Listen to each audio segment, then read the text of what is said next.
Fox Carolina, the Midday News.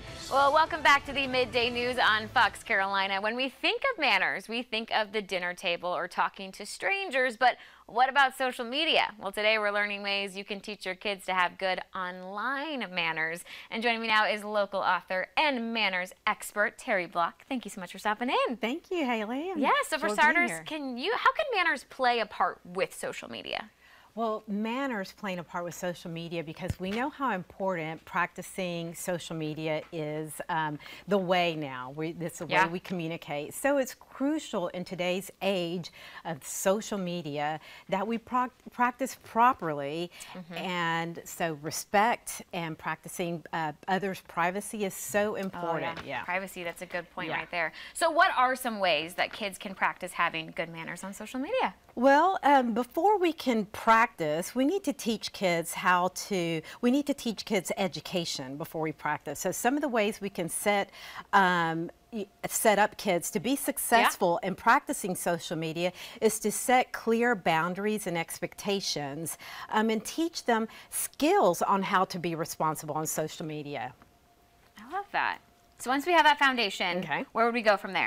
All right, so to ensure that we have kids practicing responsibly, we need to set up a positive environment for them. You know, number one, emphasize privacy settings is so important to set those up on their social media account, and encourage students to think about, you know how we always say, think before you speak? Yes. Okay, we want to practice to think before we type. You know, very important, because once it goes out there, it is out there forever in social media, in the digital world, in the web world, right? Absolutely. So we want to have them practice their words and how they frame their words, because content is so important on how it can be interpreted, and you know, it can easily be misconstrued. So we want to make sure that they're practicing their words, and how they type it and how they frame it is important, because it can have a lasting impact. So teach and discuss with kids, you know, also to stand up, so important in this age as well, against cyberbullying. Yeah. You know, very important,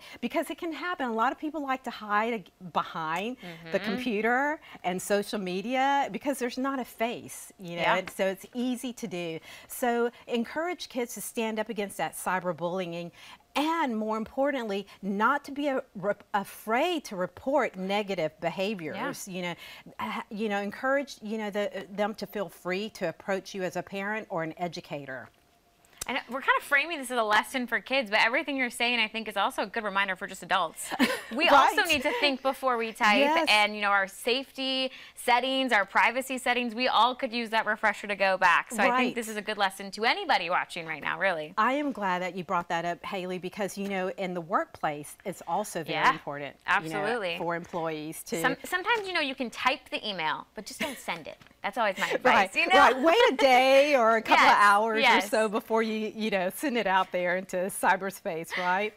So yes, kids can and will contribute positively if they're encouraged and taught how to do responsibly. So, and then putting those safety measures in place is very important. Absolutely. And I want to ask, because I know if maybe somebody watching is wanting a little bit more information, I know you are part of a program that teaches children manners and social skills. So can you remind us a little bit about that? Yes. So my organization is National League of Junior Cotillions, and I operate the Greenville chapter on the west side of town. And I have my classes for 5th through 9th grade students who want to learn social media, social skills, a little bit of ballroom dancing, online dancing. So it's also fun. There's a fun element to the class, and every year kids say they want to come back, you know, if they're middle schoolers up into early high school. So they always want to come back because they enjoy the program. It makes it fun and positive to come into that environment, because not only are they learning the skills, they're learning to practice with either a boy or a girl. They're learning to partner. Yes. Oh, absolutely. So the first day of class is always very scary. They don't know what to expect, but then they come in next class, second class, and they are a little more at ease and kind of know what the program is all so I like that. Well, go ahead. Thank you so much for stopping in. I know welcome. we're going to have all of your information on our website at foxcarolina.com. So anybody wants to connect with you, they can. And hey, speaking of